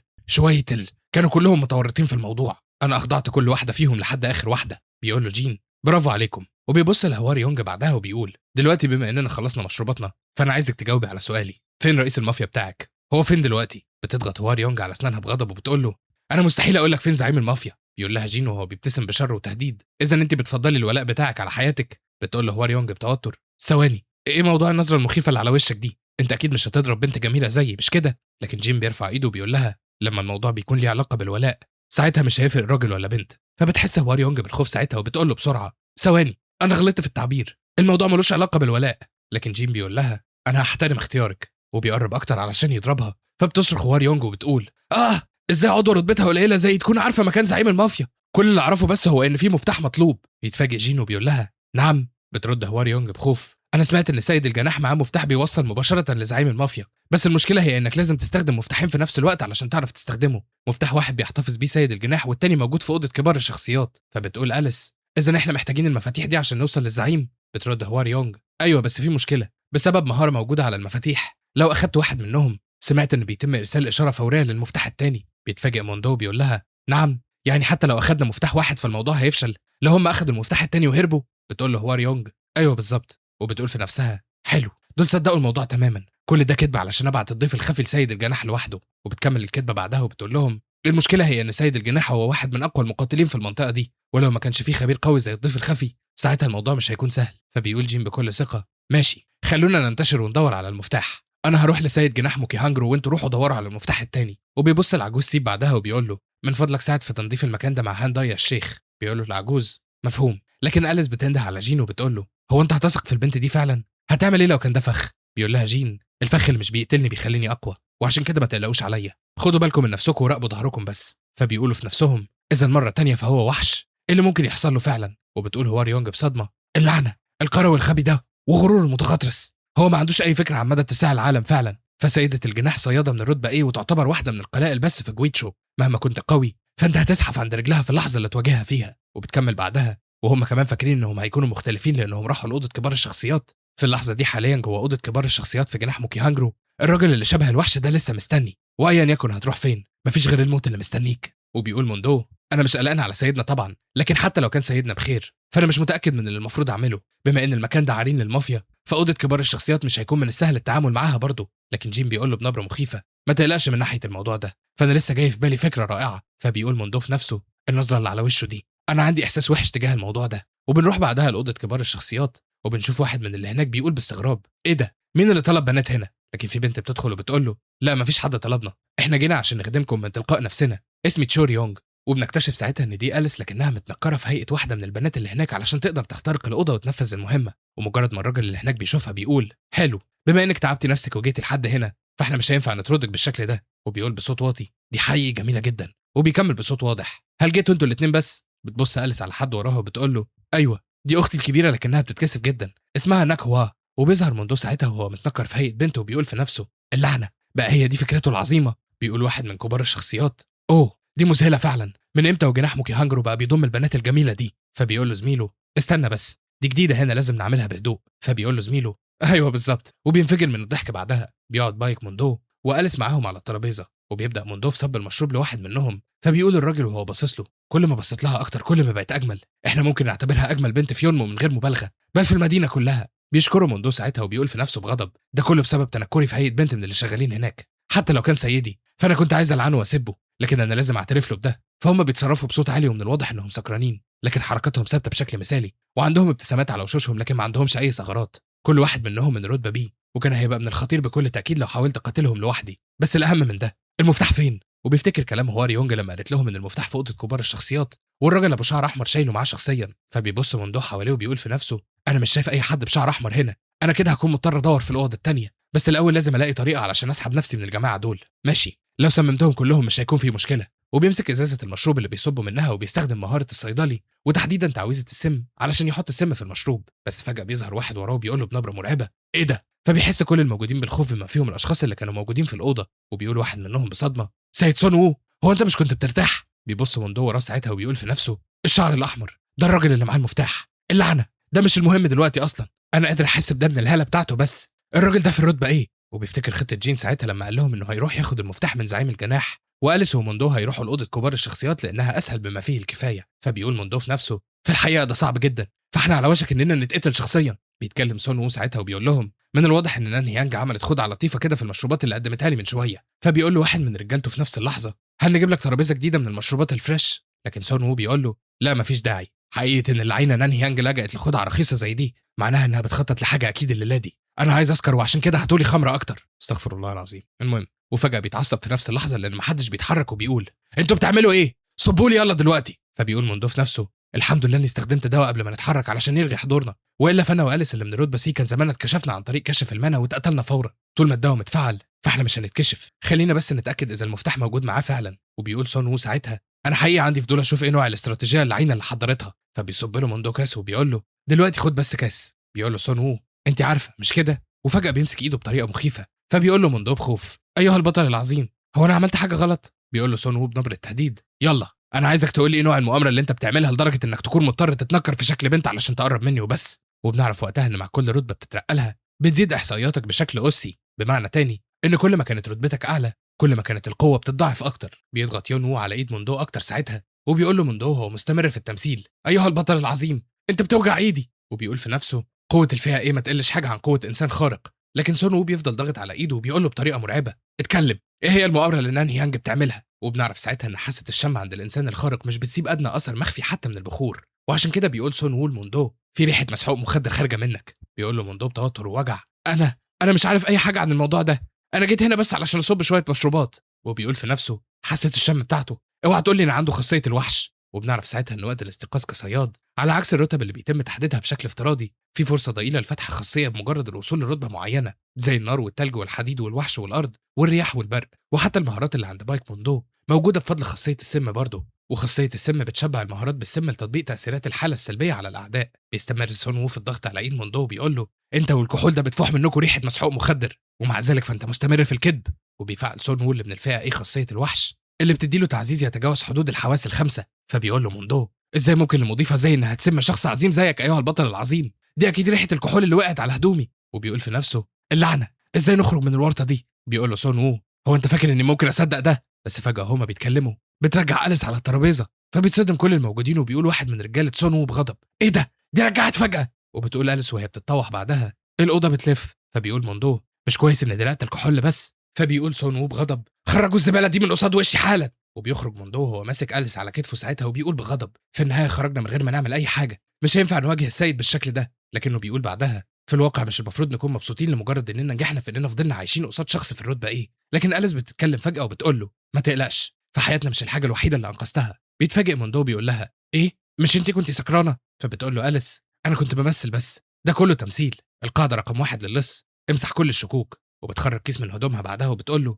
والاهم من حذر انا جبت لك ايه، فانا سرقته مباشره من جيب الراجل المرعب ده. بيتصدم موندو وبيقول لها ايه ازاي عملتي كده؟ بتقول له أليس ده كان مستخبي باحكام في جيب صدره وعشان كده اخدته، بس المفروض المفتاح يكون موجود جوه مش كده؟ بيفضل موندو ساكت ساعتها وهو بيبص لها بصدمه وبيقول في نفسه انت نشلتي صياد من الفئه ايه؟ وبيفتكر وهو بيتخانق مع جين على الخطه وبيقول له بغضب ازاي المفروض نشتغل مع شخص من الفئه سي؟ ورد جين ساعتها وقال له اذا الموضوع مش عاجبك؟ فقال له موندو بتوتر لا الفكره مش في كده، انا قصدي، وكمل بغضب بعدها ماشي انا هعمل كل اللي سيدنا يأمر بيه، لكن اظن ان هيكون من الافضل لو رحت لوحدي، بصراحه شخص من الفئه سي مش هيكون ليه فايده. فبيرد جين باستغراب هو انت لسه مهووس بالرتب برضه؟ طب تفتكر كده ايه رتبتي؟ فبيقول له موندو بتفكير زعيم بمستواك لازم يكون في الرتبه ايه على الاقل. فبيبتسم جين وبيقول له الرتبه ايه على الاقل؟ طب لو أليس سرقت كتاب من جيبي هل هتصدقني لو قلت اني ما لاحظتش ده؟ وطبعا موندو اخد الموضوع بهزار وقال له يا راجل قول كلام غير ده، لو كانت قادره انها تعمل كده فعلا ازاي ممكن تكون من الرتبه سي؟ وقال في نفسه بعدها دي هتكون في الفئه بي على الاقل.